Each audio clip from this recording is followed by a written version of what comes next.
Coucou les cancers. Avant tout, je vous souhaite une belle et heureuse année. Je vous souhaite tout plein de belles choses. Je n'ai pas eu le temps de vous faire des guidances complètes, signe par signe. Donc j'ai préféré vous faire des petites guidances à 3 cartes. L'énergie que l'on laisse derrière, qui appartient à 2025, l'énergie que l'on doit apprendre à lâcher ou à apprivoiser pour rentrer correctement dans l'année 2026, et le message de ce début d'année. Voilà, tout simplement. Donc, on va commencer par qu'est-ce qu'on laisse derrière soi, qui appartient à 2025, l'énergie, l'énergie qui ne sert peut-être plus aujourd'hui, c'est la 7 de coupe. 7 de coupe, on est dans l'amour, les émotions. Le 7 de coupe, c'est une énergie généreuse qui déborde, mais dans son sens un petit peu plus obscur. Le 7 de coupe, c'est un petit peu comme les 7 péchés capitaux. C'est le trop-plein, c'est la convoitise, le luxe, la gourmandise. C'est un petit peu l'excès.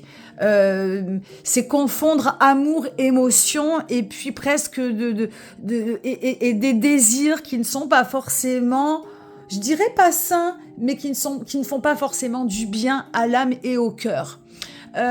Donc tout ça, en fait, il faut laisser derrière et revenir à des choses plus authentiques, plus vraies, plus sincères peut-être, moins débordantes, moins excentriques. Donc voilà, c'est vraiment tout ce qui est excentrique, excès, le too much qu'il va falloir laisser derrière et revenir à des choses peut-être plus sobres. C'est-à-dire que la vie d'avant, celle qui nous faisait rêver parce qu'on avait envie de voyager, parce qu'on avait envie d'une belle voiture, parce qu'on avait envie d'un joli pull, parce qu'on avait envie d'aller manger tous les jours au resto, je dis un petit peu n'importe quoi, bien tout ça, ça appartient peut-être au passé. Peut-être qu'aujourd'hui, ce que tu aimais profondément et ce qui t'alignait ce qui t'alignait avant, dans tout ce que tu désirais pour te rendre bien, aujourd'hui, ça ne te rend plus aussi bien que ça. Et peut-être que plus de sobriété, en tout cas, moins d'excès, moins de choses abondantes, peut-être aujourd'hui vont peut-être mieux te correspondre.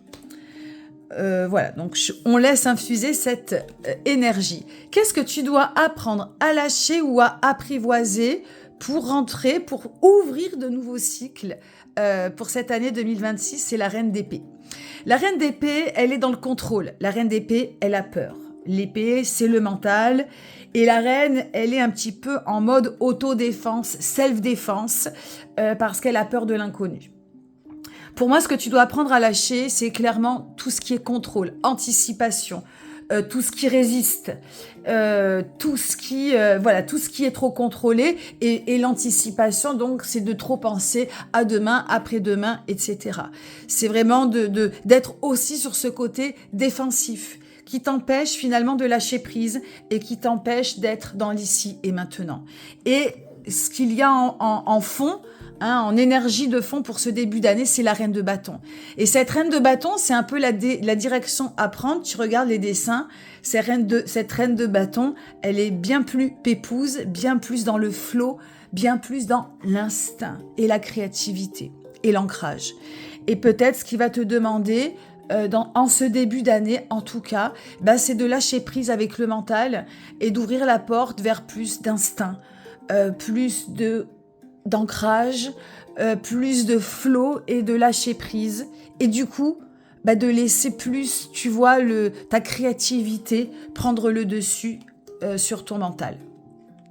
Et tout ça pourquoi ? Pour aller vers le message de 2026.